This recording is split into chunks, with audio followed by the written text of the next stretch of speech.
ঢাকার পাশেই একটি উপজেলার নাম কেরানীগঞ্জ। আর কেরানীগঞ্জ ঢাকার সেই বুড়িগঙ্গা নদীর ওপারেই অবস্থিত।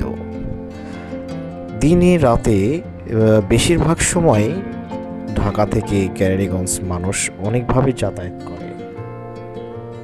তাদের কর্মের তাগিদে খোলামারা টু কেরানীগঞ্জ যাতায়াত করেন। বিভিন্ন কর্মের তাগিদে তারা আসে।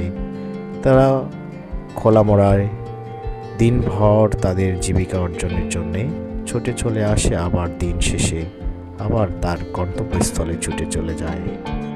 এটাই যেন সাধারণ মানুষের এক দৃষ্টান্ত প্রমাণ।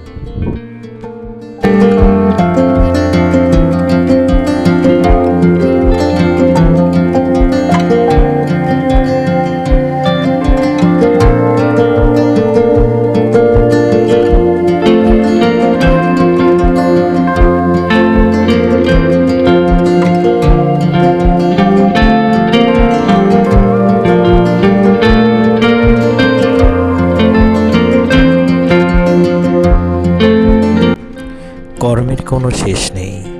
এভাবে মানুষ তাদের নিত্যদিনের কর্ম অতিবাহিত করে থাকে। কেউ লঞ্চ ঘাটের পাশে বসে গ্যাস ভরানো হয় ম্যাচে, ছোট্ট ছোট্ট ম্যাচগুলোতে গ্যাস ভরানোর কাজে। এভাবেই তারা দিন রাত তাদের কর্মে নিয়োজিত থাকে সাধারণ এই মানুষগুলা।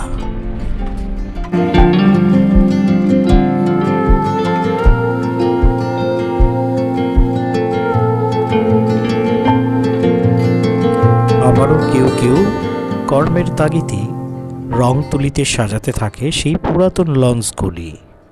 পুরাতন ভাঙাচোরা লঞ্চগুলি মেরামত করে ঘষা মাজা করে নতুন রূপে রং লাগিয়ে সাজানো হয় সেই লঞ্চগুলি। আর সেই লঞ্চগুলি বুড়িগঙ্গা নদীতেই চলাচল করে। আর এইটার মাধ্যমেই সাধারণ মানুষের জীবিকা নির্বাহী হয়ে থাকে।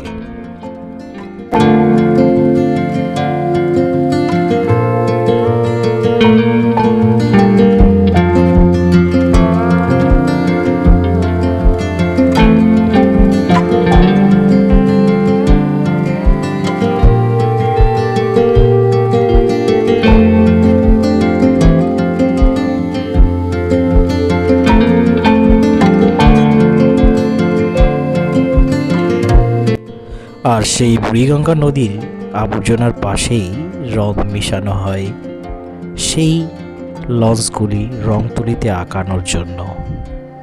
এটাই যেন সেই মানুষগুলোর জীবিকা নির্বাহীর প্রধান উপলক্ষ। সাধারণ মানুষের এইটাই নিত্যদিনের কাজ হয়ে উঠেছে।